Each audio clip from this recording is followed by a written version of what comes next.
In this episode of Would Jamie Eat It? I'm talking about something I absolutely love.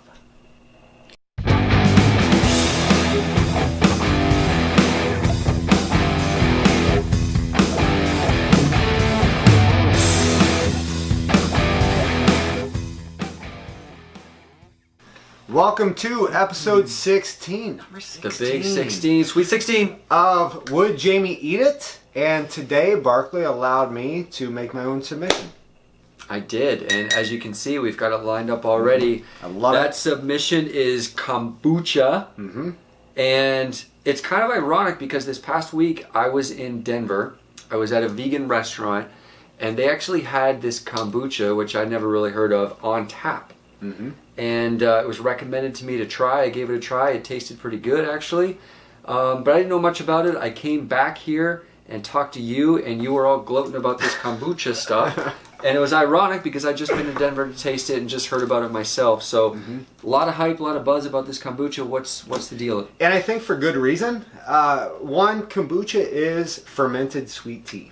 Okay. So we've talked a bit about fermented foods and how they can play a role in GI health. Yep. But let's go right into the good, the bad, and the verdict. Obviously, I think we know the verdict already, but I'll get there.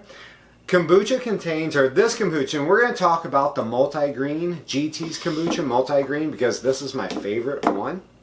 This contains a ton of B vitamins. It only contains 2 grams of sugar per serving. There's 2 servings in here. It contains probiotics, antioxidants, and organic acids.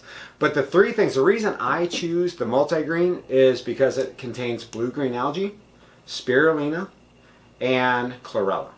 So what those 3 things can do is, let me go through the list. They can decrease oxidative stress. So all the bad byproducts that our bodies build up due to pollutants or bad food or just emotional stress, this can help combat. Good.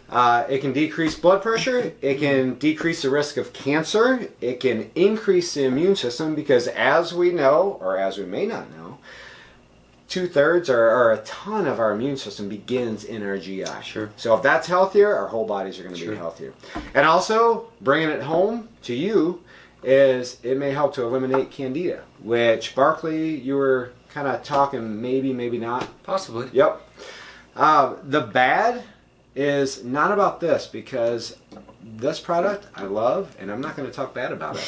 However, other brands or even flavors within the brand, you want to be careful because, like I said, this only contains 2 grams of sugar, but this one contains how many grams of sugar? It's actually 10 grams per serving. Per serving, 5 times more. So, obviously, you know the verdict. I love it. But my challenge or call to action would be to be careful of which brands you buy, because all the kombucha should contain the probiotics. But some will be low in sugar, some will be very high in sugar. Okay. So the way I do it is I'll drink about 4 ounces a day, 2 in the morning, 2 in the evening, or I'll just pound 4 ounces before I go to bed. Gotcha.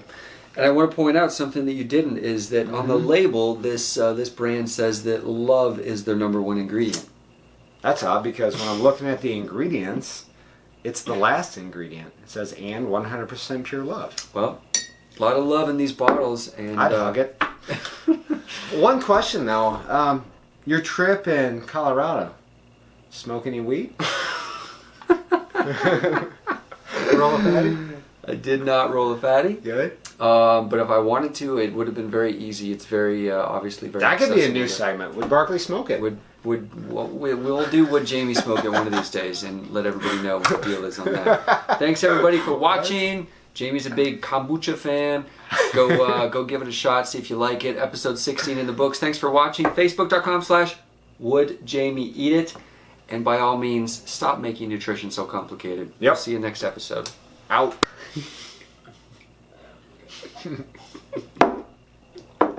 Yum.